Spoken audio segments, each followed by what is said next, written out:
Now, when it comes to managing your money and when it comes to achieving your financial goals, often the simplest solution, which offers the best consistency, is the best solution. And often we talk about the systematic investment plan or the SIP as a great mode for you to deploy funds into mutual funds.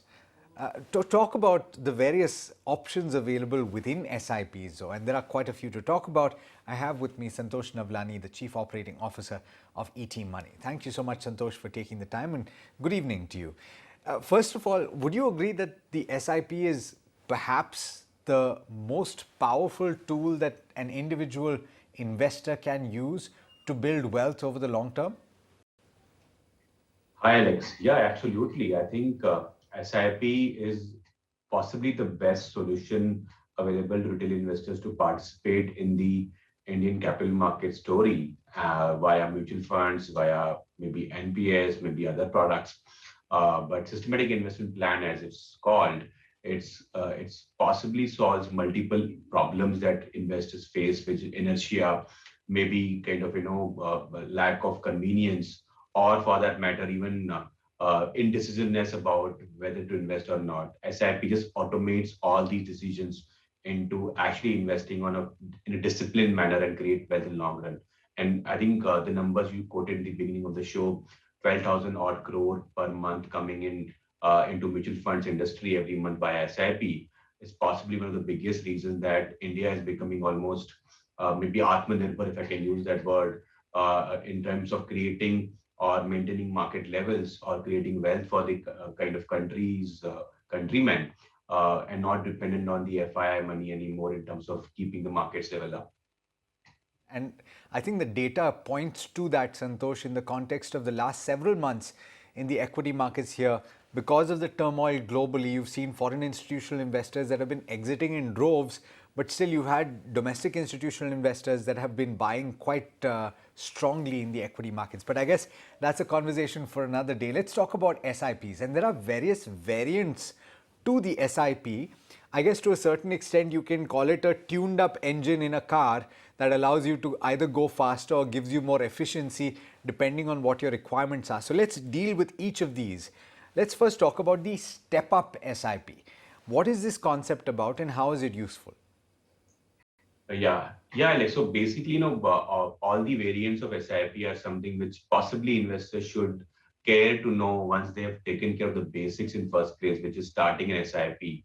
I think that first step is half the battle won. And as long as you do a good justice to that simple behavior of investing discipline in a disciplined manner every month, only then all these options open up for you and probably rather start to make sense for you. So Step-up SIP is probably one of the simplest one after SIP, in my opinion. It's very as a name connotes, step up is basically means that as you grow in life, you may want to actually automate the decision of increasing your monthly savings as well as you increase your income. And if you do that, then possibly the amount of corpus you are able to generate for yourself or gather for yourself will be far, far higher. I think it's one of the most amazing things that mutual fund industry is introduced to the fellow retail investors that we suffer as human beings from lack of change or don't liking change or even making changes to our financial planning. Similarly, what happens is people start SIP of say a couple of thousand rupees. Some people start for 3,000, 5,000, 10,000 per month instead of mutual funds. And what happens is they forget to review those amounts as they progress in life. So even in ET Money, we have seen the investors who use the ET Money app for their investments by SIPs don't really change their SIP amount every few years or a couple of years as they should. Simply because you just get used to the 2,000 rupees or 5,000 rupees or 10,000 rupees taking from your account. And Step Up SIP actually does one thing very nicely, that it increases as your income grows up. So as a name connotes the form that you will apply online or physically that you will buy a mutual fund from has an option of Step Up, and it gives you option that you want to review or increase your SIP amount in terms of percentage or a fixed amount. So I can opt to say that increase my SIP by 5% or 10% or rupees 500 or 1000. And it can be any number and I can specify a max cap. So every year my SIP amount will keep going up and it's a very healthy practice to do that. One simple example I can give, if you do SIP of rupees 5,000 per month for about 20-25 years, and you will accumulate a corpus at 15% annual rate, what will happen if you do just increments by like 10 percentage every year for the set of tenure that you do for 20-25 years? Chances are very high that you will get 2x the corpus by just increasing by 10% every month. So I think it's a very healthy kind of behavior to add to the good habit of SIP that India does. Maybe the one of the first variations you should add to your SIPs in life. That's definitely something to consider, and I think it's a concept that a lot of people are already familiar with. I will come to lump sums later on, but I first want to talk about the various types of SIPs. There's also a flex SIP or a smart SIP. How do you understand this concept, Santosh? Yeah, so be it flexi or smart, I don't think the names basically do justice to the power that these variations can add. And maybe for many as the beginner investors or even like just people who started last couple of years, they may be complicated concepts to understand. But let's try to simplify as much as possible. So what happens in normal SIP? You fix an amount, you fix a date, you fix a tenure. And suppose that amount is 5,000 rupees to be debited on the first of every month, and you do it for next 20-25 years. What happens is you basically keep investing the same amount in the same equity scheme, irrespective of market condition, which is actually the crux of SIP. Instead of timing the market, instead of thinking about whether you should be investing or not investing, how much you should be investing in that month, you automate the decision and invest every month. And what happens is, irrespective of market movements, whether they are down or going up, you actually buy the same amount. And while this helps in creating wealth in a steady manner, because markets in the long run always end up going up because the country keeps going up and the incomes start going up for the country. But the good old adage of which we've learned from legendary investors is to create more wealth, you should be buying low and selling high.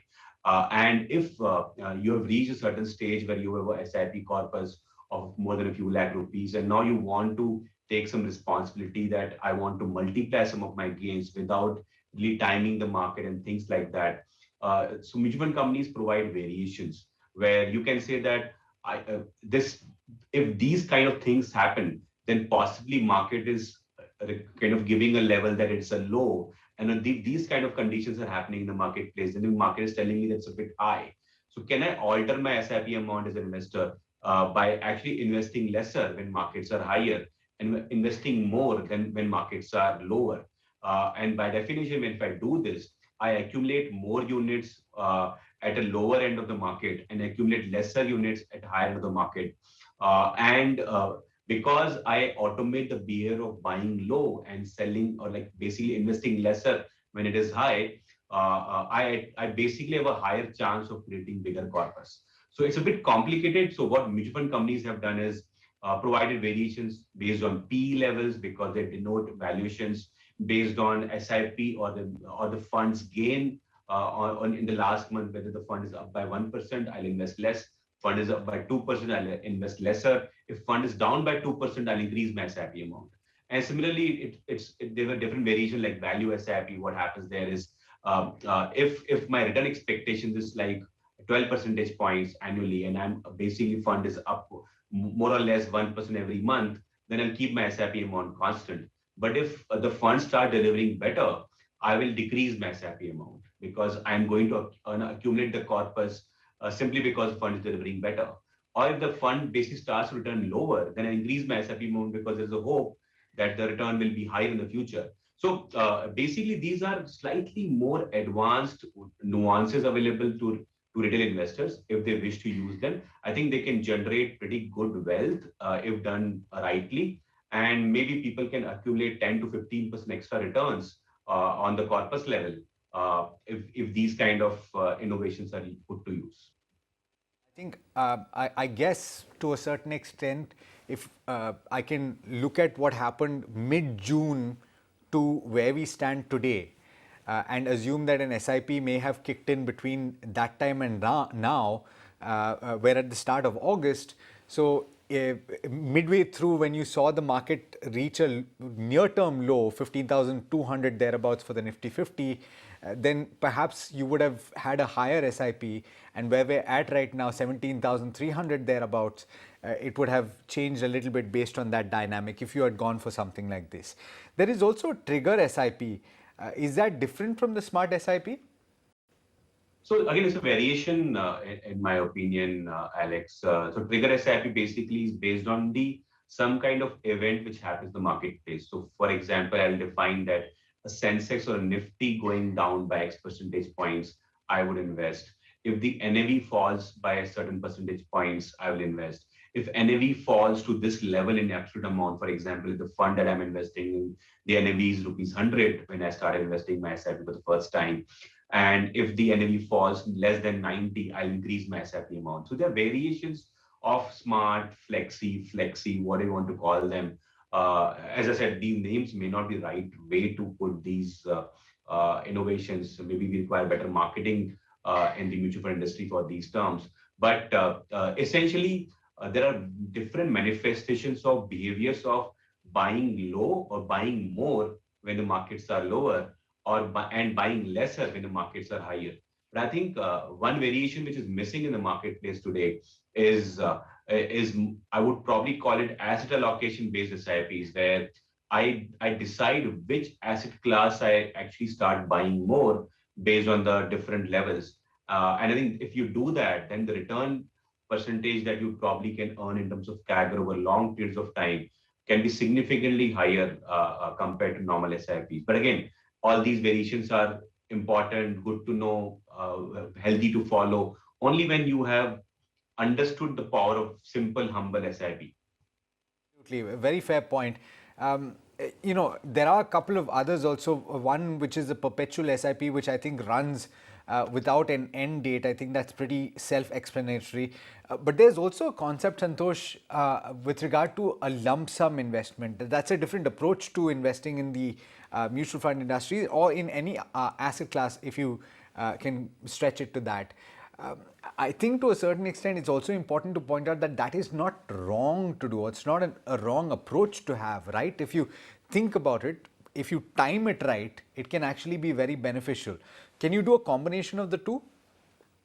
Yeah, of course. So, as an investor, possibly who doesn't want to follow these kind of standard ways to trigger your increase or decrease in SIP based on market levels or things like that, because not every time a low P means it's a level to invest or increase your SIP amount for. Not every higher P is an indicator of you should be reducing your SIP amounts. So somebody who is probably more advanced than even this set of investors can possibly do a mix of simple, humble SIP, which basically is fixed amount every month, or maybe possibly step up SIP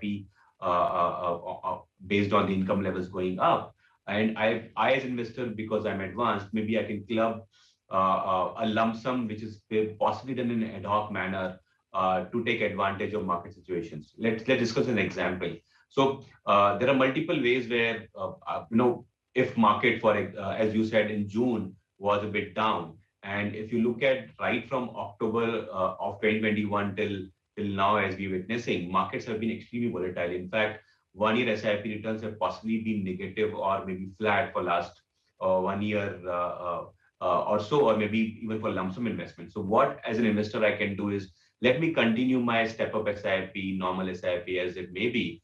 But when markets basically fall a lot, maybe 15% correction from the top, maybe 10% correction from the top, maybe I'll deploy some lump sum which I may have got through bonus, through one-time payment, one-time gains from some other asset class, or maybe extra savings that I have as an investor. And if I combine this lump sum every few months, or maybe once in a year or a couple of times in a year, I think it will do the same job that a flexi SIP can do for you. But this time, because lump sum I will decide on my own, maybe I will have better control and better decision making than a standard procedure. Mutual fund investments are subject to market risks. Read all scheme-related documents carefully.